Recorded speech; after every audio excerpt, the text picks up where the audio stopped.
I want to thank you all for coming and a chance to visit with you. And I just thought it would be important to share a little bit about where we are and where we're headed, and give you a chance to ask some questions that you may have. Obviously, we've had a lot of news and activity in the last couple month or weeks or so. And I'll just say that, I'm about a year over in, and, we have focused heavily on the culture here at Pitt in the athletic department. And, I've talked a lot about creating a culture of comprehensive excellence, and just to make sure that people realize the culture is made up of your people. It's hard to define a culture. The people are what define your culture. And so we feel that we have really done a nice job of building the right people around the table, whether it's on our administrative team and our coaching staff, getting the right people who believe in what we're doing and believe that we can be absolutely competitive in the ACC. And if you're competitive in the ACC, you're competitive nationally. And that's what we aspire to do across the board with our 19 teams.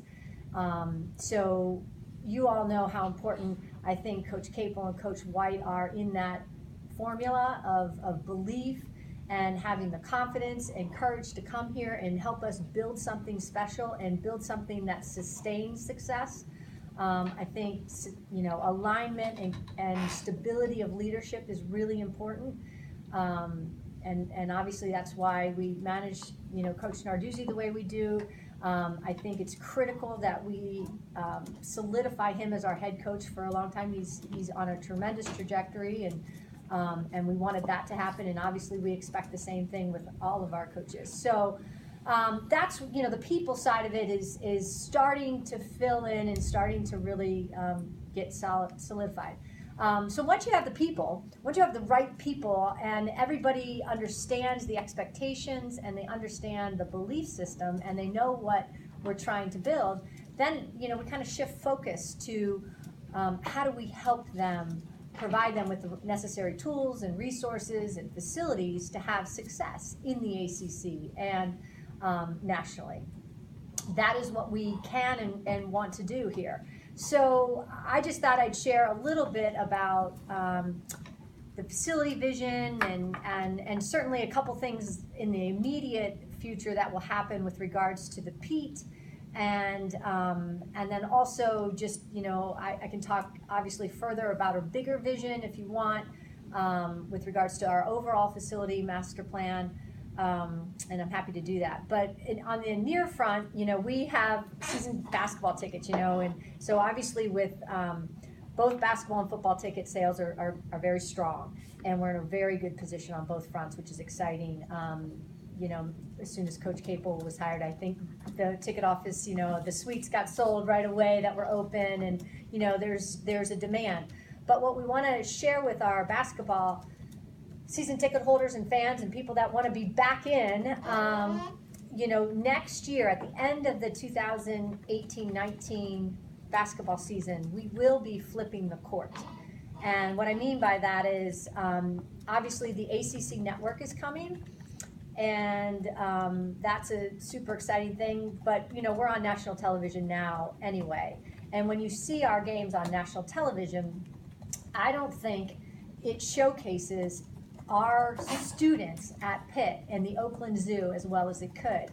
I mean, the Oakland Zoo is one of it's one of our best assets that we have at Pitt. We have students who come out and are organized and committed and loyal, and winter, hills, darkness, whatever it is, they get to the games and they want to come to the Pitt. So the Oakland Zoo is critical to our success and that game day experience. So when they built the Pitt, basically they essentially built it backwards, as you all probably realize. So the cameras shoot at the benches, which are in front of the suites. So at the end of this season, we will redo the floor. We'll have some fun with that. You all can weigh in on, what it might look like. And we will flip the benches to the opposite side of the court. And the cameras will be obviously on the opposite side of the arena. So the camera angle will shoot towards the benches, which will be sitting in front of the zoo then. And we will obviously have all of our courtside seats, 2 rows of our courtside seats all the way around, and they will sit in front of the suites then, the floor suites, as opposed to the team being in front of the floor suites. So we wanted you to know that. We want people to understand why. I think it's critical for the game day environment, the experience of our students at Pitt. You know, I can't tell you how many people I've met since I've been here that have said, you know, I was a student in the zoo, or my dad took me to games when I was, you know, and I saw what the zoo was all about, and I wanted to come to Pitt to be in the zoo. And that's, you know, you can't capture that. There's not a price tag you can put on that. So that experience for students to be engaged with the game day experience is really important. And so we're gonna, you know, we're gonna have some fun with that, and we're gonna really obviously try to engage them at an even greater level and showcase them on TV, because in the hiring process, I think a couple things were interesting. With both men's and women's basketball, obviously, they know Pitt well, and so many of the people we talked to had coached as an opposing coach at the Pitt, against Pitt, and they were very interested in Pitt because they know what an unbelievably intimidating place the Peterson Event Center is to play, and they know what that game day atmosphere is, and they know how great of fans we have here in Pittsburgh, and so that was attractive to them. They're like, look, I want to be a part of that because I've been trying to coach against it, and I think I'd love to be a part of that. So they know, but I don't know that the media or the national fan knows, because again, our camera, the actual televised cast of it does not showcase the Pitt as well as it could. So that's one of the reasons. And then honestly, Coach Capel and Coach White both asked, I don't think it was actually right during the interview process, but it might have been right after we offered them the job and they accepted. It was very shortly after. It's like, hey, you do realize like the court's backwards, right? You know, and when I watch game film on there, like it would make a lot more sense if it was situated the other way. And so both of them recognize the need to flip the court as well. And the timing's good. Obviously, we're doing a lot of construction with the ACC network and getting prepared for that. If you come in the main lobby area, you'll see the McCarl Hall of Champions is under construction, and that's where the new ACC network studios is going. And so I just think, you know, along with the flip, one other part, we will reseed the arena next at the end of the next basketball season. So before we go to the new layout, we will reseat the arena. What does that mean? Obviously, a huge workload on our ticket staff, our development team, our premium seat sales. We've got, you know, I would put our people up against anybody in the country. They're the best, and they will manage all those relationships and manage the communication really effectively. And but I want people to realize that we're not going to reseat the arena every year. I don't know what happened in the past, but we'll projectively do it probably 3 to 5 years again. You know, 3 years we'll evaluate it. 5 years we may reseat it again, but it's not something we're going to do on an annual basis by any means. But when we flip the court and flip the views and flip where the benches are, people may want to adjust, and so we want to give them that opportunity.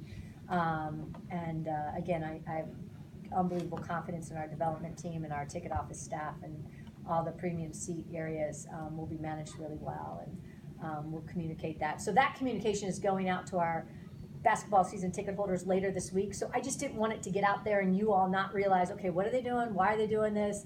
Where is everything headed? And what does this really mean for the fan coming to basketball? So that's essentially the Pitt. If you guys have questions about that, I mean, you can interrupt me anytime. I'm happy to talk about that. So let's make sure everyone understood. Status quo for 18-19 basketball season, right? With sincere notification to all of our season ticket holders during this year, immediately starting this week with the basketball renewal letters, and then the adjustment in 19-20. So a lot of time to digest this year. Reseeding will be at the end of this season, not right now. Not time to get. No, not time.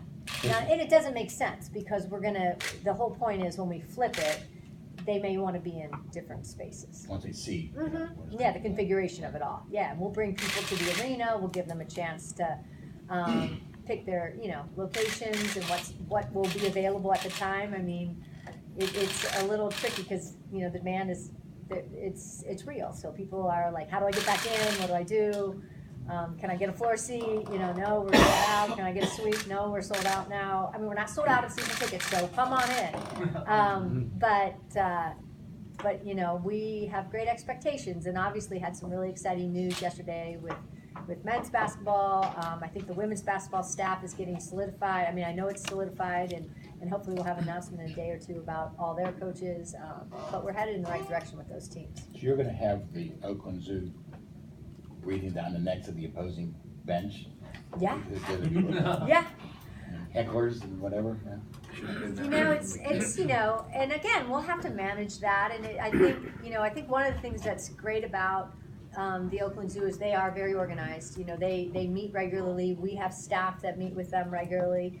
And it's about being a good sportsmanship, and I want people who come here to know that it's a tough place to play because it's loud and exciting, but we want to cheer for our team more than criticize or overly heckle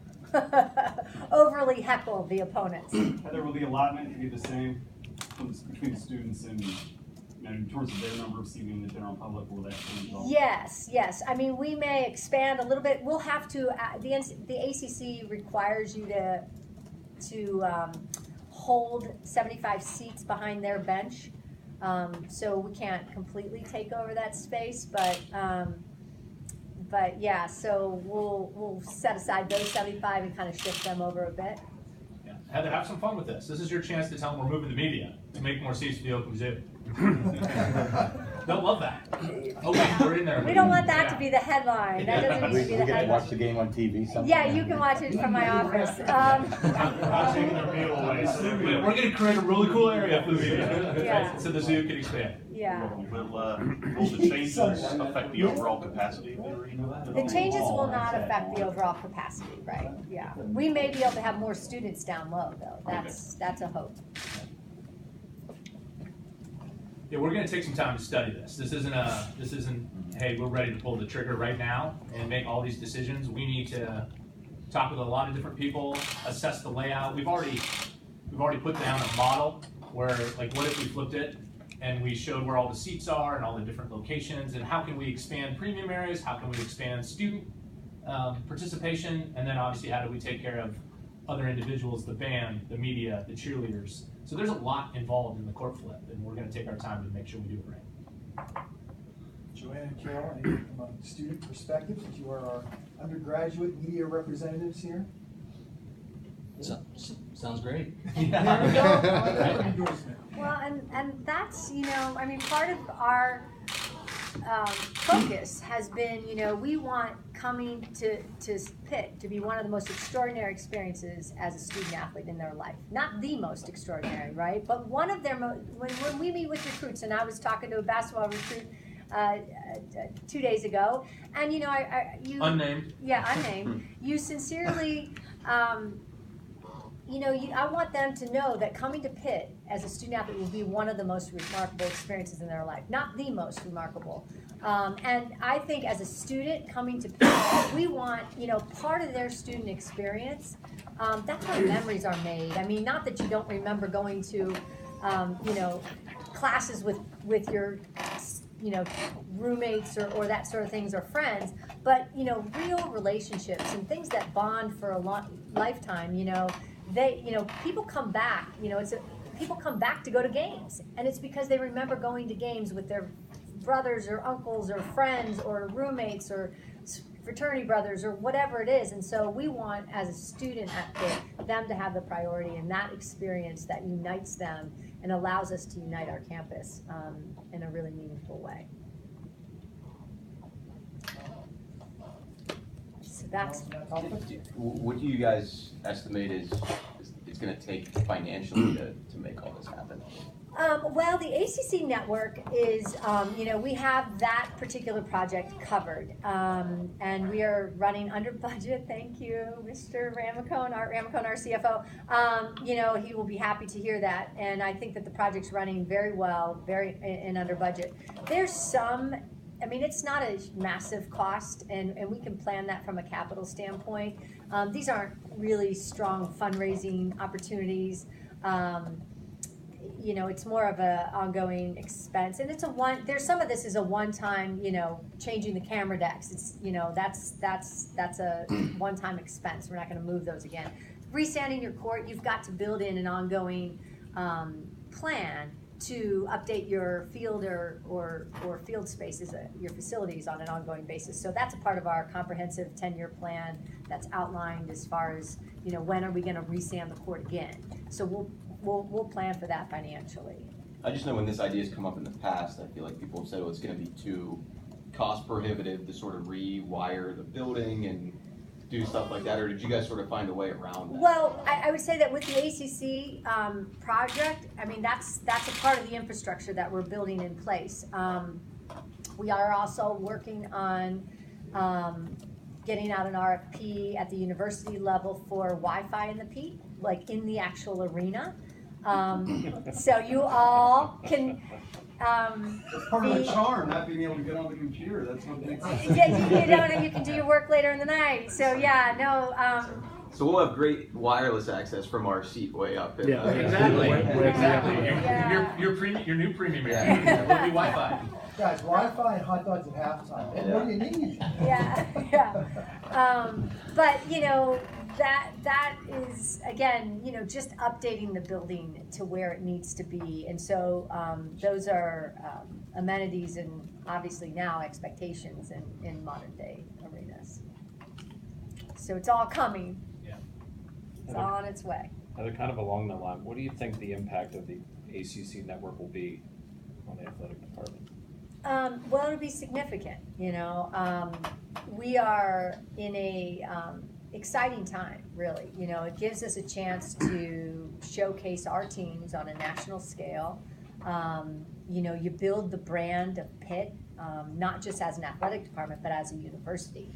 And the exposure, I think for all of us is going to be exceptional. I think that's, it's certainly we're not as far behind as some conferences, but we're a little bit far behind. So it gives us a chance to catch up with some of the other conferences that have that national media opportunity across the board with all of your teams. And so I think it's a tremendous opportunity. We're excited about our infrastructure, our staff, our partnerships on within the community that we've been working with. That specialize in this area. So I think we've got a lot of advantages being in Pittsburgh because there's a couple companies that really do this well and we've worked with very closely. I also love the fact that we can allow for students to do hands-on internships in our behind the scenes, in media production and television production, and we're actually working across campus with faculty creating I don't know that it's a new major, I guess it is, a new minor. We're still in negotiation for what it's going to be, right. Whether it's a certificate program, a minor, a major. There's classes all over campus already that do post-production and pre-production. But we want to have a more holistic program that allows students to choose this as a career. And in order to do that, we've got to build some infrastructure around that, whether that's additional faculty, but we do have the studio space to be able to teach and learn it, and that will be significant. And we built it with the design and hope that we would partner with the campus. So there's a studio that's just ready for a teaching environment while we're running our full game day, and that'll be unique. Yeah, and I would say that our staff that lead our production and video area are tremendous teachers. Like some people do their job really well, but they don't know how to teach young people how to do it, and our staff is really, really talented at that. I see it every day in their work. So that's exciting, and it's a great experience for students to, you're on a national broadcast and you're sitting behind the scenes and you're seeing how it works, and And it's a, you know, it's a great profession. And so, and we have got great relationships with companies in town that are looking for apprentices and internship opportunities. So we can funnel them there and they can get, you know, all kinds of great work experience to prepare them for life after graduation. So, so there's a whole host of reasons why it's great. But yeah, we're ready. We're excited. We're getting ready. And I think the addition of the studio to the lobby area is going to create some excitement and buzz. And when you walk in, you're going to see it's, you know, somewhat like the Today Show. It's not probably as large, but there'll be a window front, so you'll be able to look right in any production that might be going on or any interview that might be going on. So, you know, from a fan and student and people that come to the Pitt, they'll get a sense of that production going on.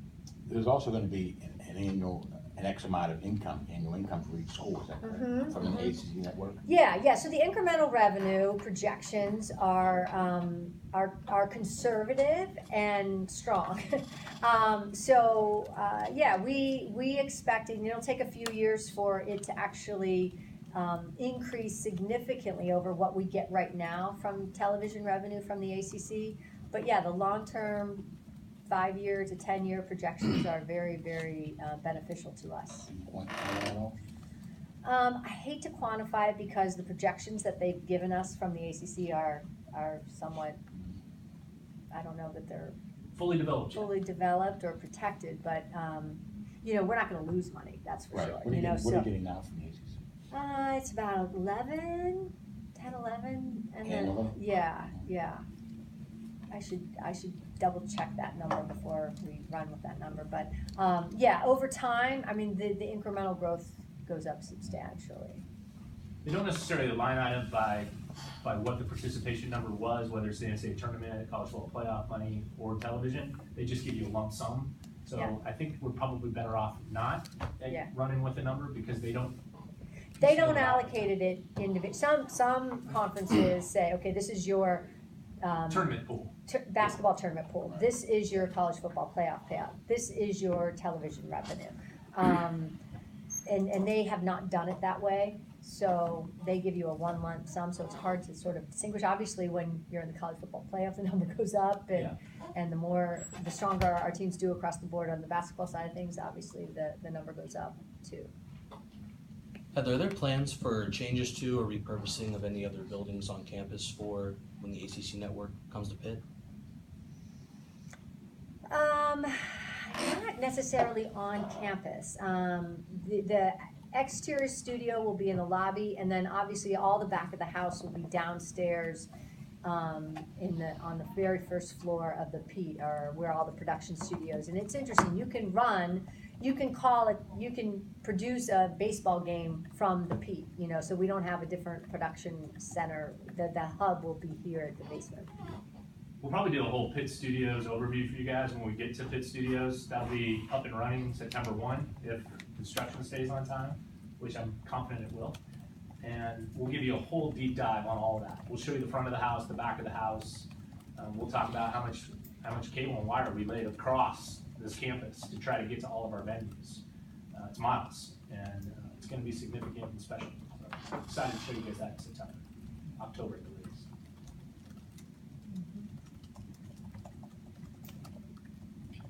What else would you guys like to talk about? Heather, assuming we've exhausted this particular subject? What about, not related to the ACC network, what other things around campus are you looking at project-wise? Well, so you know, leadership matters, right? People matter, facilities do matter. So we will always look for ways to improve our facilities. You know, we have ongoing projects at football. Right now, they're going under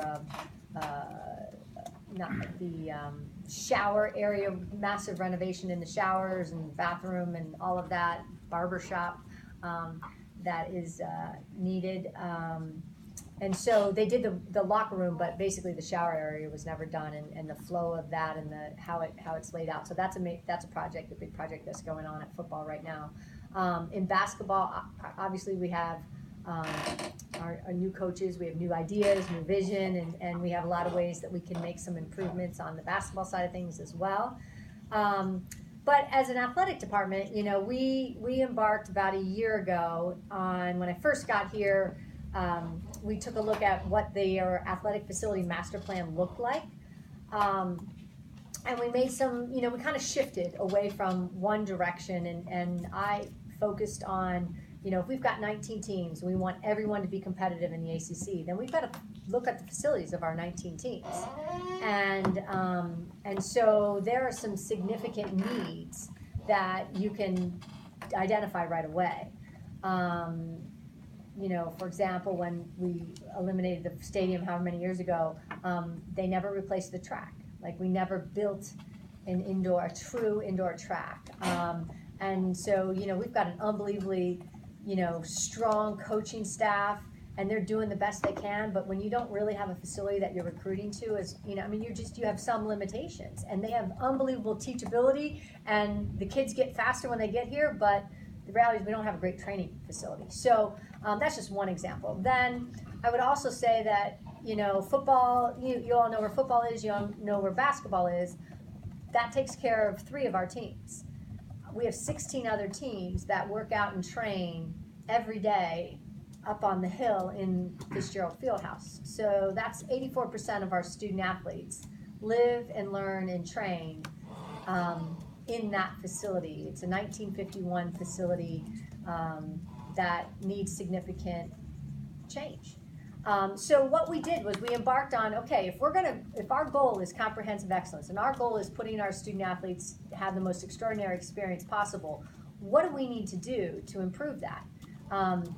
And, you know, competitive facilities, I mean, it's you know, like, it's our teaching environment. It's where our coaches teach every day. So you need technology, you need, you know, state-of-the-art equipment, medical care, nutrition, sports psychology, all of that, you know, is you know, we were just behind. And so we redirected our architectural firm to say, okay, if you were going to do something, and we worked very collaboratively, fortunately, with our university. So Chancellor Gallagher has been just an incredible leader to work for, number one, and number two, he values what athletics brings to this campus, and he wants a plan and a vision for us to enhance it.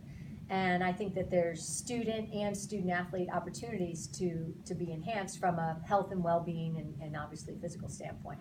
So we worked very collaboratively with the university. They're going under a huge university master planning process. So we kind of ran parallel that, you know, I didn't want to build on property that they were going to put a dorm on, you know, I mean, so you have to collaborate across campus and say, okay, what footprint of land can athletics use to redevelop a vision for our athletic facilities?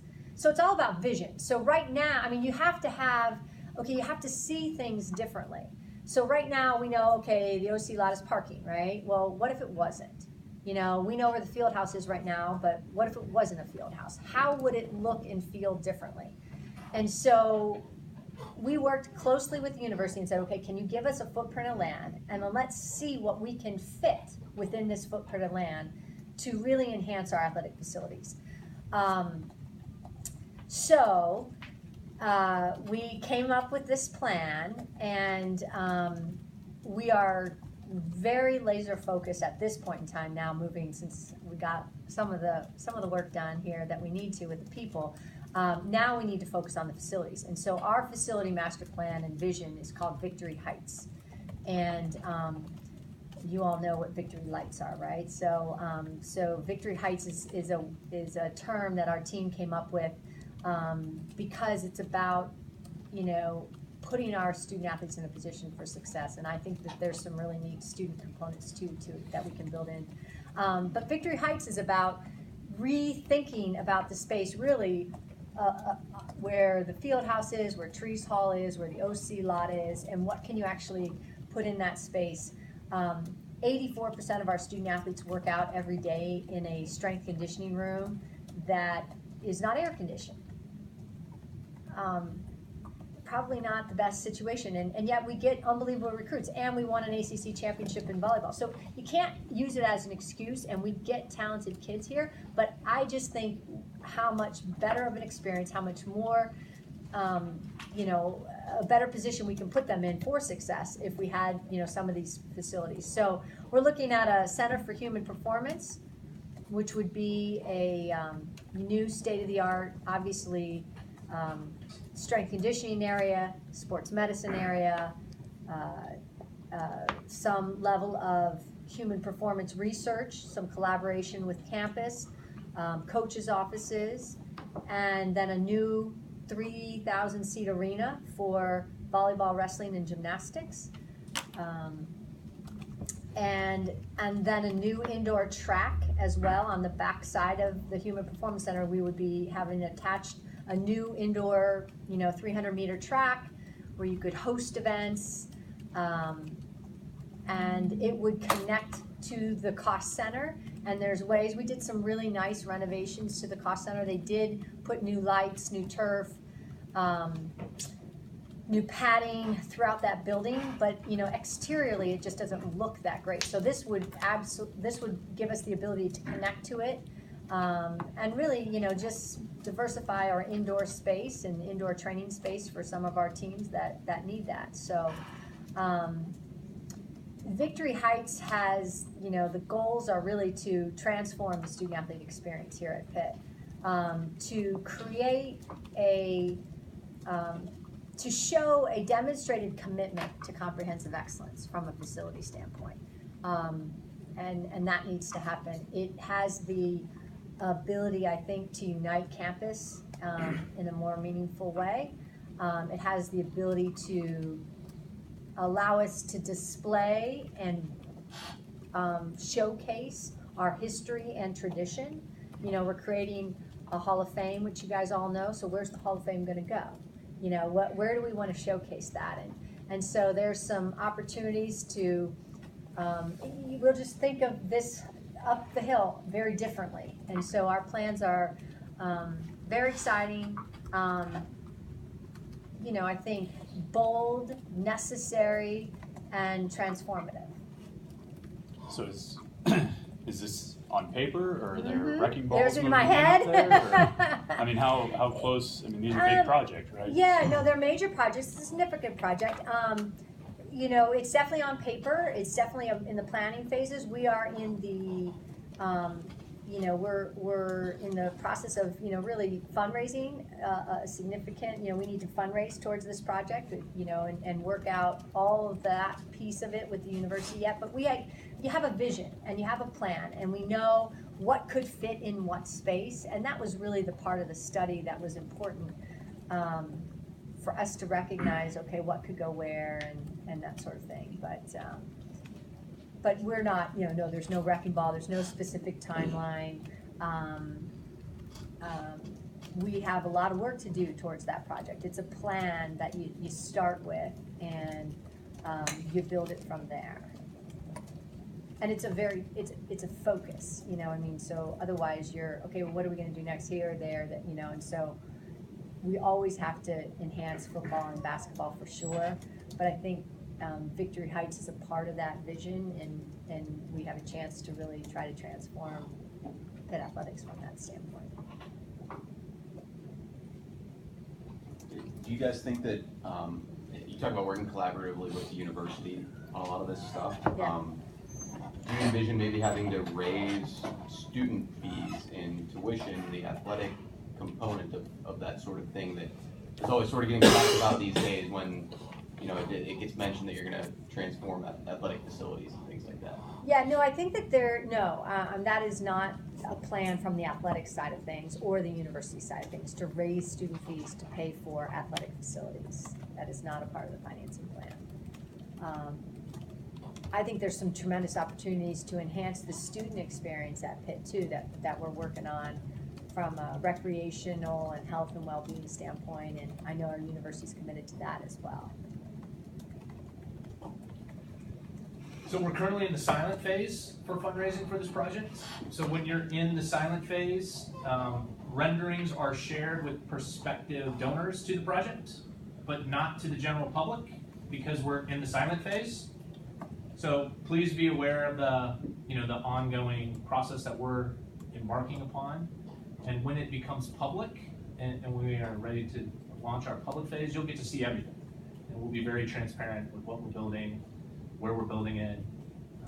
And then obviously Heather's articulated the impact that it's going to have on our student athletes as well. We could still report it though, right?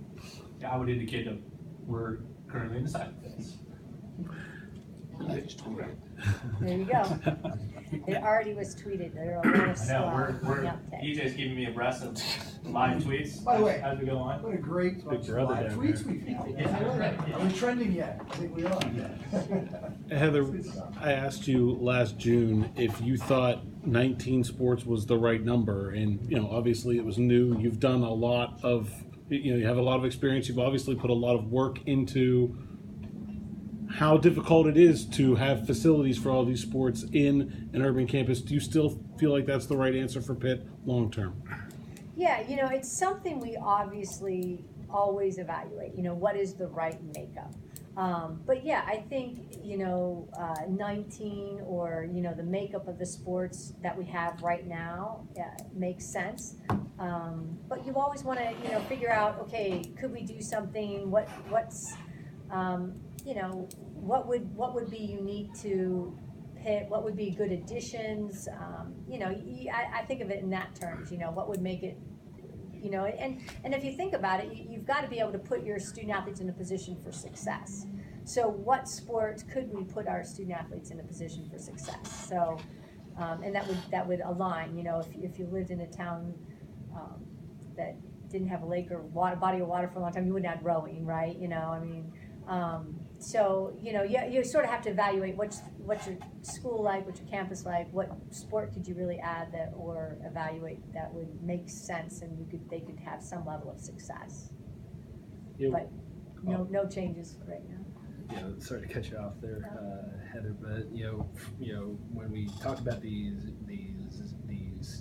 facilities plans, there's obviously a cost that comes with that. When you compound that with buying out a men's basketball coach, buying out a women's basketball coach, I guess how confident, I guess what sort of influx of resources has there been that'll help make some of this possible?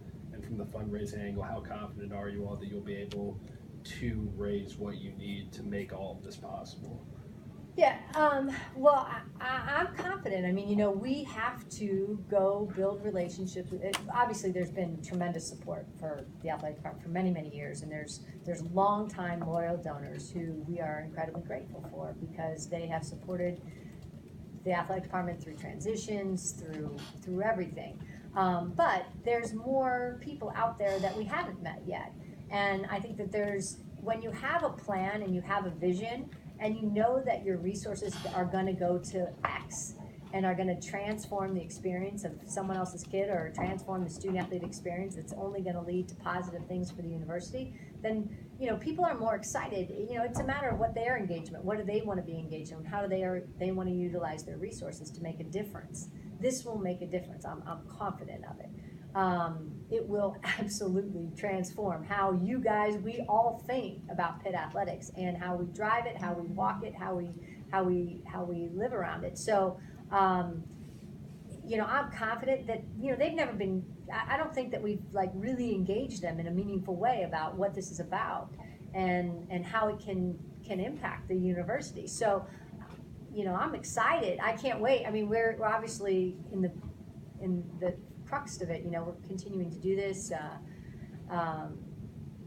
We have a Champions Advisory Board. We've got a number of groups that are starting that we're connecting to that I think are going to be excited when they give their resources. Right now they're giving it, and there's not really some things that there's a plan for, but this is definitive. So I'm confident. Have you I'm sure you have, put a price tag on all of this? Can you Yeah, share we that have with us? projected numbers. We have estimates and projections. I don't know that do we want to share a projected number? I mean, there's. Craig says yes. Yeah. Transparency. Well, I would, you can look across the country. What would it cost for an indoor track? You know what I mean? So these are facilities that are you know, I think the other important thing about the project is these are not, you know, things that are not necessary. You know, they're not lavish. I mean, it's like necessary is you need to have a strength and conditioning room for 84% of your student athletes. It's got air conditioning in it. You know, you need to have a place for nutrition and health and well-being. We need to have a place where sports psychologists and mental health professionals can meet with your student athletes who are dealing with challenging issues. You need to have a place for world-class medical care. I mean, look where we're in like the greatest medical care setting of any university in the country. And so you need to have a training room that mirrors what we're able to do here with our world-class physicians. And so it's not, you know, unnecessary space. It's very reasonable and necessary. I think the scope of the project can expand too, based on, we talk a lot about meaningful partnerships within our community, right? So we have research opportunities that might be second to none for any institution in Division I athletics because of proximity of our medical schools and the faculty and staff that we have on this campus. So if they asked us to do something more on an expansion of the research facility, we would definitely do that, right? So that would increase the scope of the project. There's opportunities for retail space. And if we had partners that came on that wanted to do some retail space within our district, our athletic district, we would definitely do that, right? There's restaurants, there's residents, there's a whole host of different opportunities. So the scope of this project can go from what we need to what the university needs pretty quickly. And thankfully we're in those conversations, having those conversations, and looking for meaningful partnerships with our campus. For Heather or Christian, I guess, how similar would you guys say this sort of vision and this plan here at Pitt is to what you guys were sort of envisioning and what you set out to do and what you did accomplish at EMU when you guys were there? I mean, it's anyway. I mean, I spent 15 It's all years. relative. Yeah, I spent 15 years at Ohio State, and we, you know, removed Jesse Owens track from the football stadium and built a brand new track, lowered the field, added, you know, end zone buildings, put a permanent south stands in.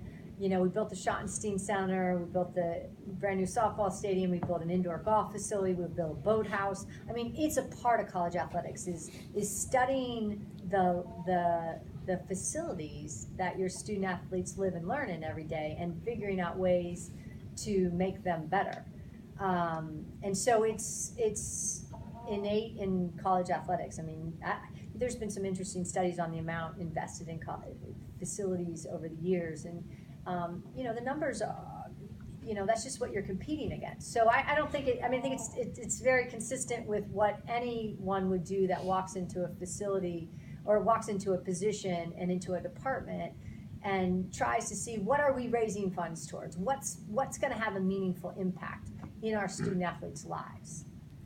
You know, I mean, years ago when I very first got to Ohio State, I mean, our offices were in St. John Arena.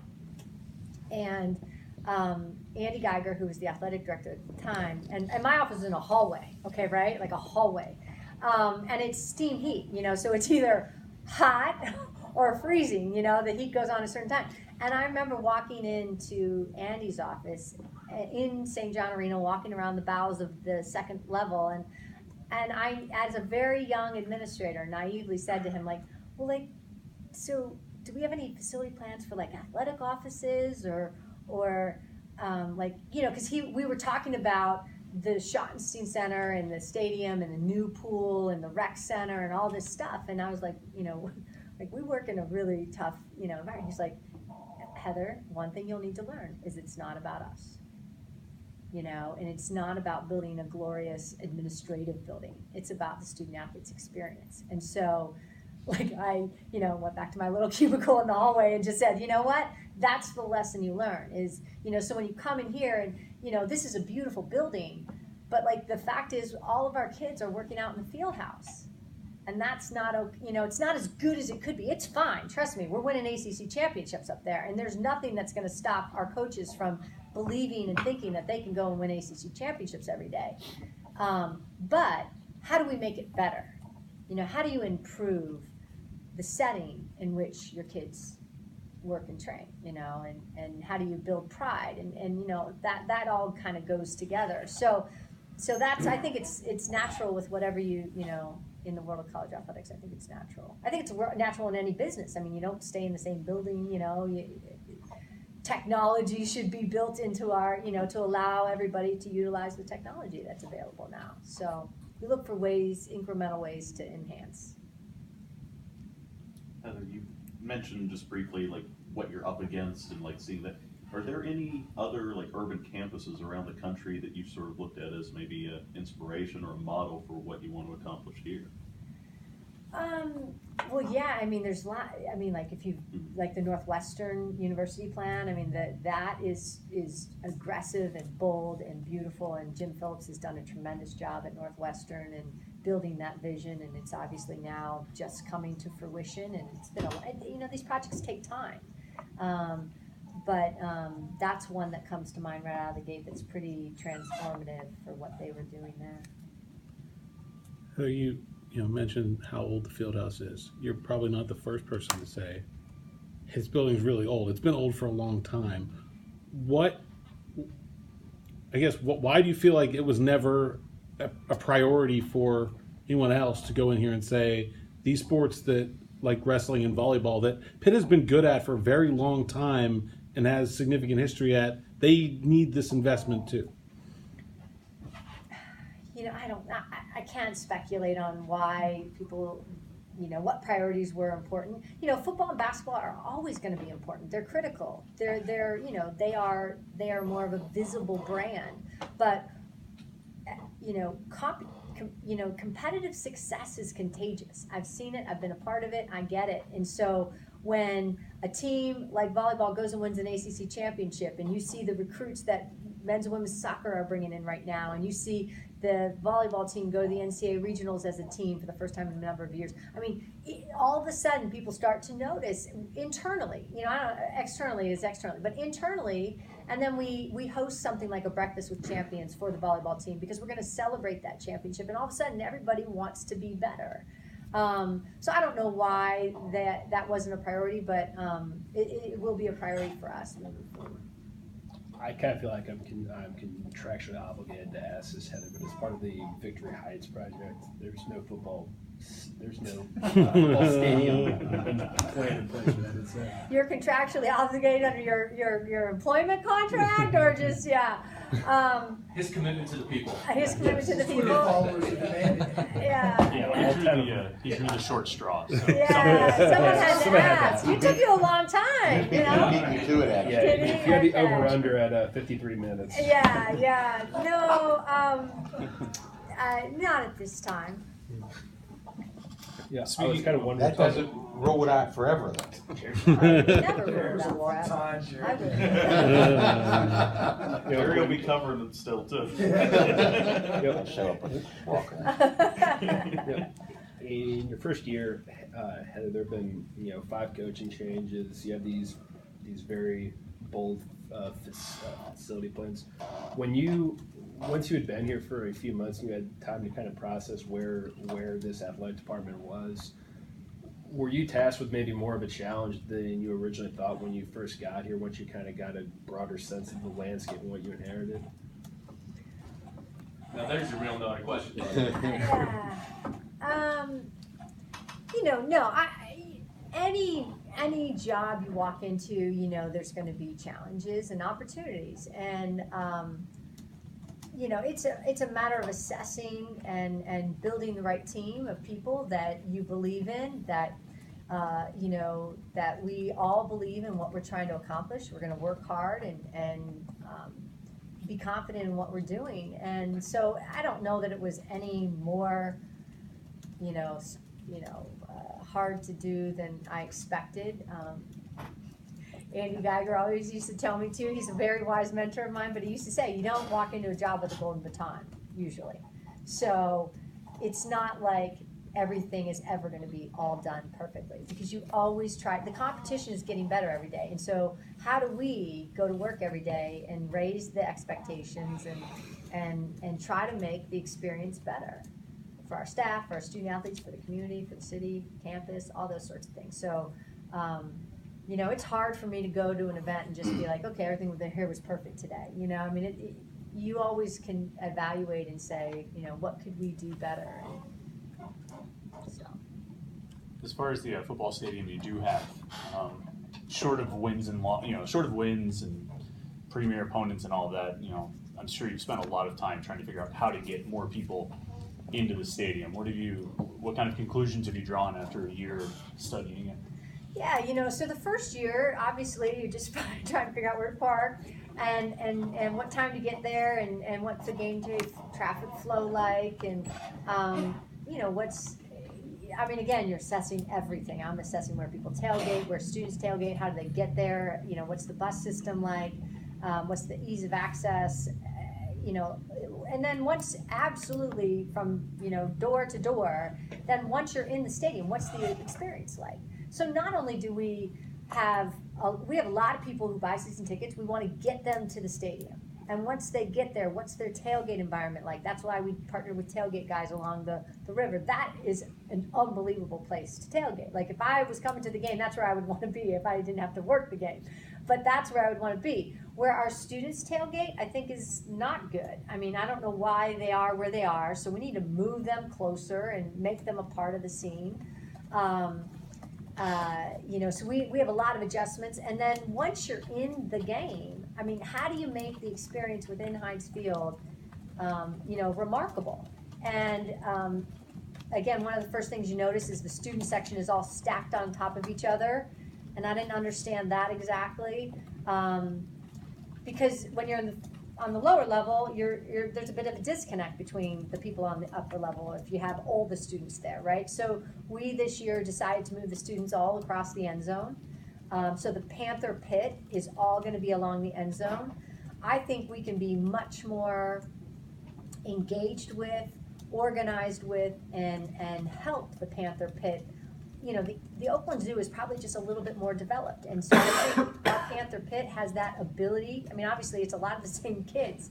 And so we just need to brand it and connect with them and understand what they want and create some traditions.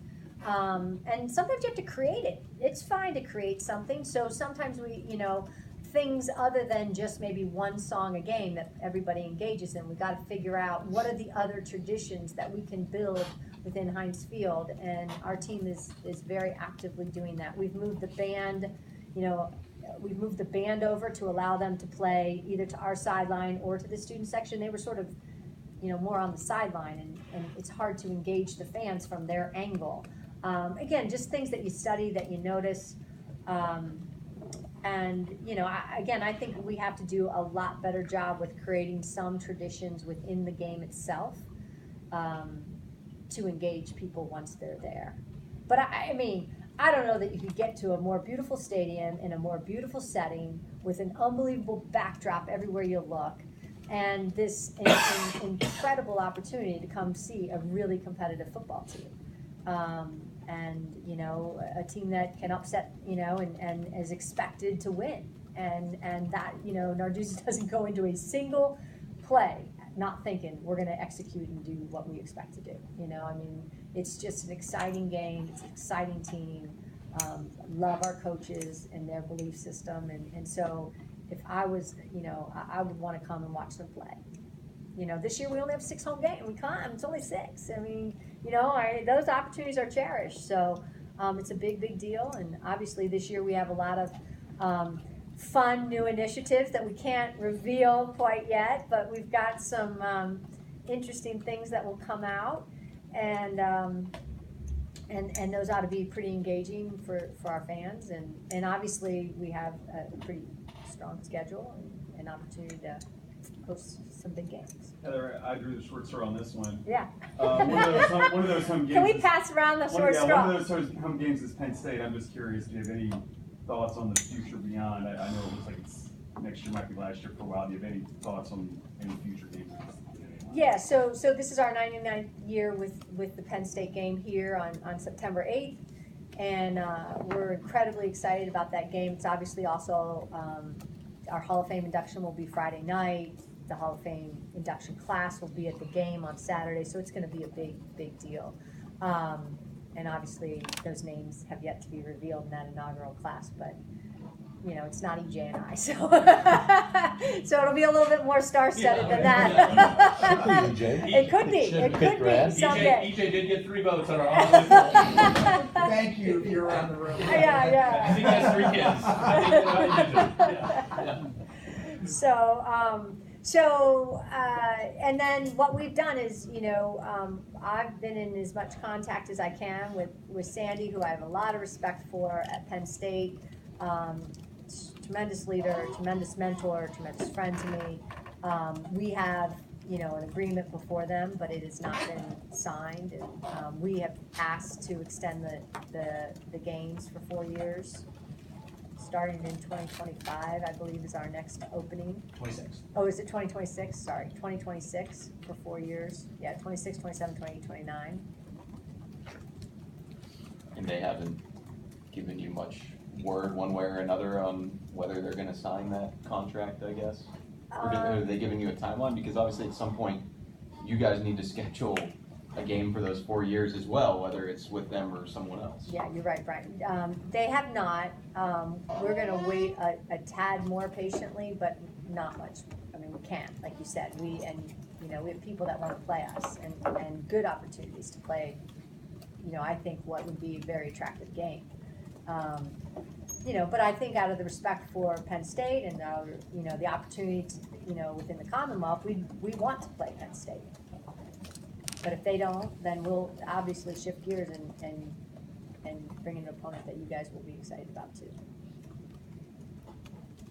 I wanted to ask, where are you with Nike? Are you guys near the end of a contract with them, or?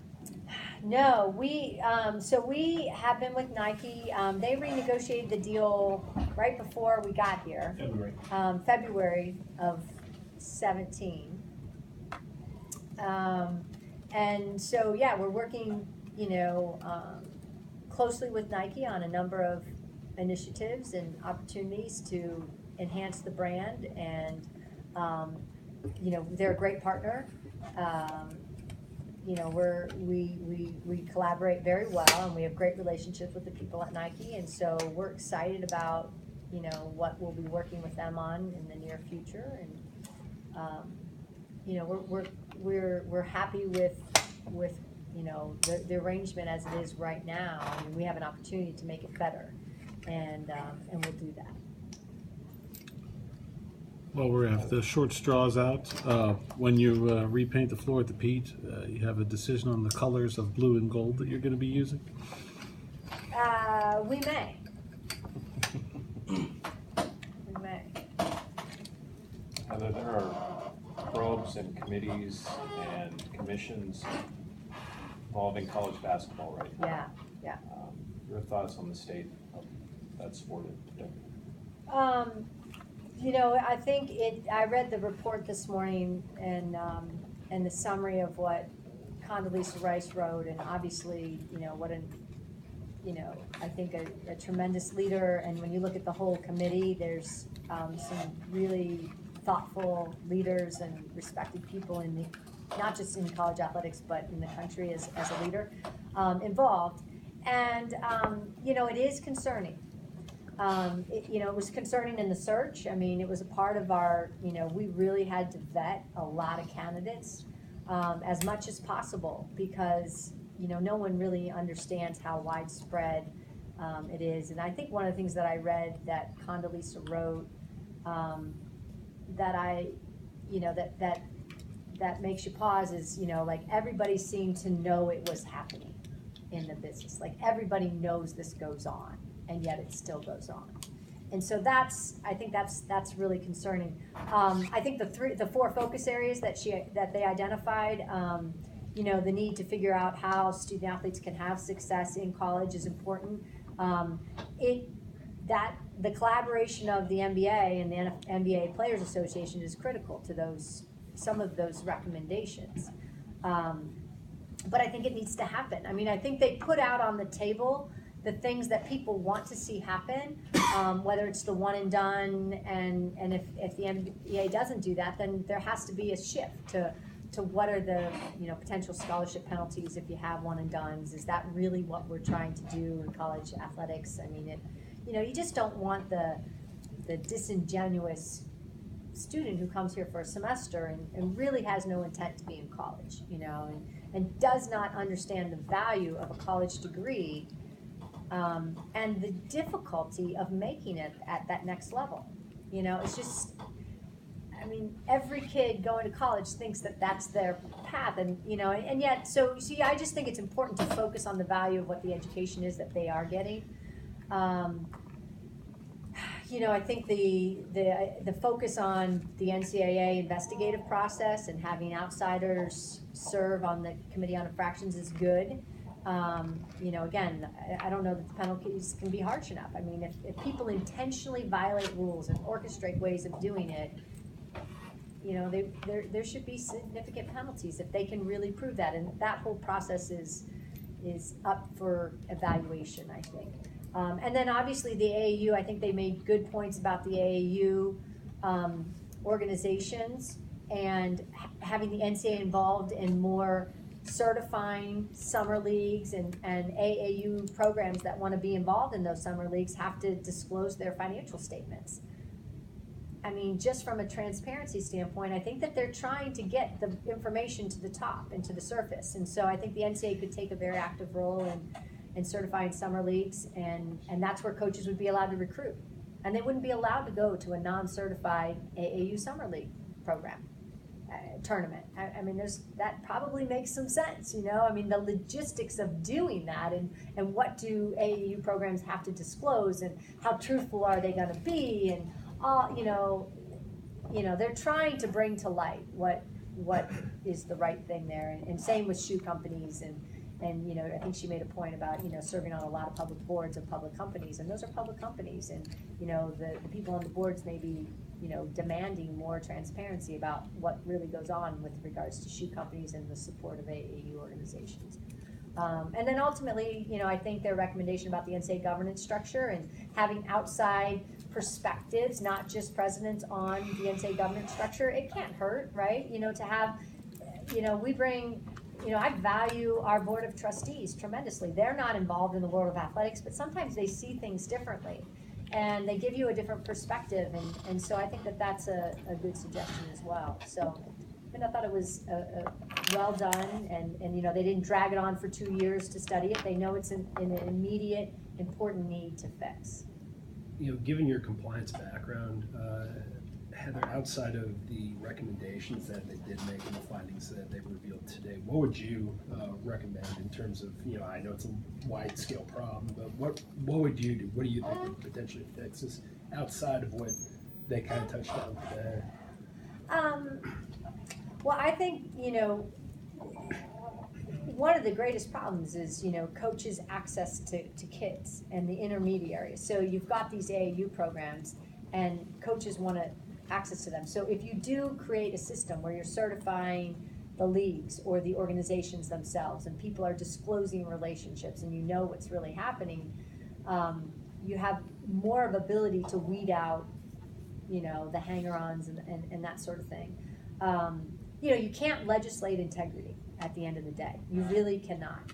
And so people, it's got to be innate in their own value systems about,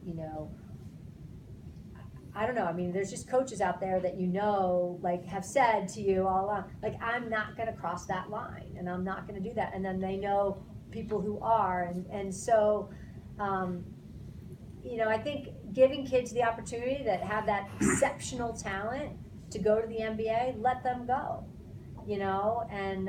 But the one and done, I think, is a real problem, because there's a handful of those kids, or a number of those kids, that then taint the rest of it. I mean, I don't think every kid is getting paid to go to college. They just really aren't. But there's a number of them that there's too much money involved to think that they're not. In your your recent vetting process, did you have to scratch some names off your list because of these kind of things? Yeah, I mean, for sure. I mean, yeah, there were some situations that you just you had too much concrete information, you didn't do it on, you know, a whim or someone saying something or something like, but if you had concrete information, then yeah, I mean, you know, there's too much at risk for the reputation of our university and our athletic program that, you know, there's, you know, we really had to make some tough decisions there. And we'd be going a little bit more than an hour. Was there any other topics you wanted to Any other short straws in the area?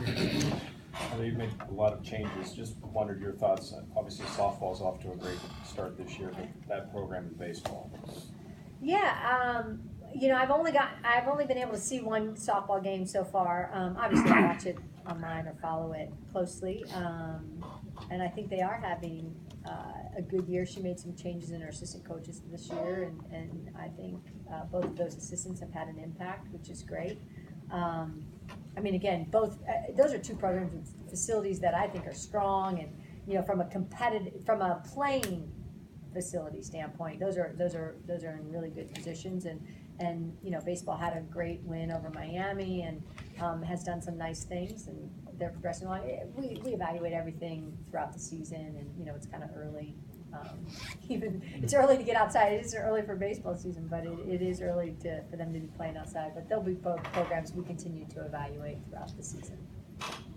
Would you be interested in the commission to look into football?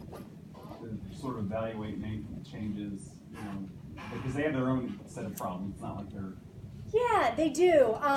You know, I don't think I don't think it hurts, right? You know, I don't think it would ever hurt. I mean, people's have alluded to the fact that, you know, there's some issues in football. It's just not as, they're probably not as, the AAU system is not quite as developed in football. You know, they have these 7-on-7 leagues and they go around and play and stuff like that. But the AAU system is a crux of the problem, as well as the NBA, you know, allowing them to do the one and done. They don't have that in football. But I think it's never hurts to say, okay, what are the greatest challenges?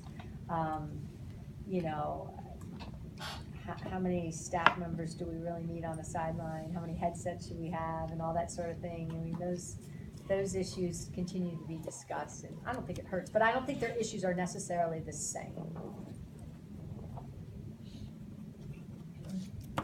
Guys, thank you very much. Thanks.